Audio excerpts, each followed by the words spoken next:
From ABC, this is World News Tonight with Peter Jennings. Good evening. Once again, we begin a week with violence in a distant land. Today, 3 more Palestinians have died after being shot by Israelis.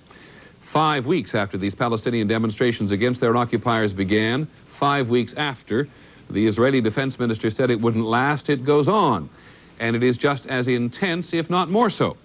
Today, for the first time in this bitter cycle of violence, one of the Palestinians was killed by an Israeli civilian.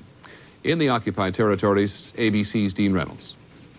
The violent Palestinian protest and the tough Israeli tactics used to stop it have taken on a raw, chaotic appearance, almost like the Wild West.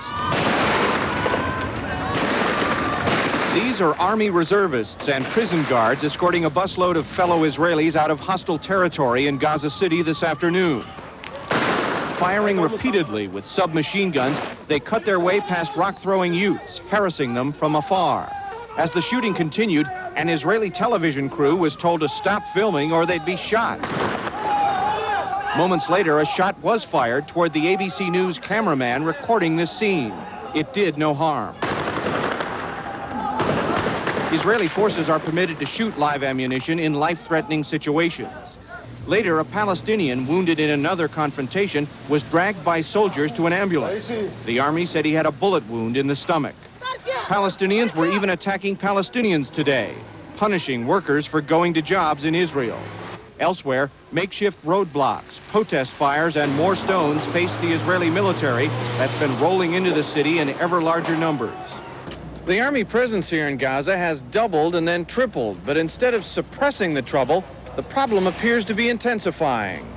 On the West Bank, there were a number of rock-throwing episodes. It was after one near Ramallah that a Jewish settler shot and killed a 16-year-old Palestinian who'd stoned his car. An inquiry is underway. 5 weeks into this conflict, the initial Israeli confidence has receded. And officials now say there may be no quick way out. It might take longer than we want. So long that some military experts envision weeks or even months before the turmoil and the international criticism of Israel is brought to a halt. Dean Reynolds, ABC News in the Israeli-occupied Gaza Strip.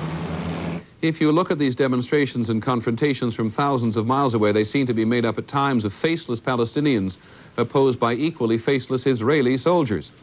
In an effort to add a more personal dimension to this, our chief foreign correspondent, Pierre Salinger, spent some time over the weekend with one Palestinian family to try to find out how it feels about the way they live. The Dheisheh refugee camp is just outside Bethlehem. Some 9,000 Palestinians are in the camp. The O'Day family lives here. Ezat and Zora met 30 years ago. They had separately fled their villages between Tel Aviv and Jerusalem after the 48 war. They moved into these tents. We lived in these tents. That's where I've met him. I used to carry the water on my head. Now they have 8 children, 7 sons and a daughter. It is Saturday morning. Ezat, several of the sons and a friend are working on expanding the home.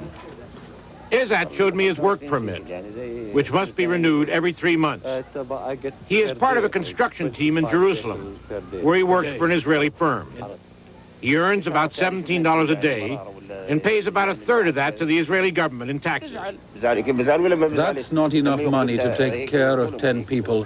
That's why one of my sons is also working. Zora is in the little shop the O'Days opened 3 months ago to sell basic food items, all manufactured in Israel.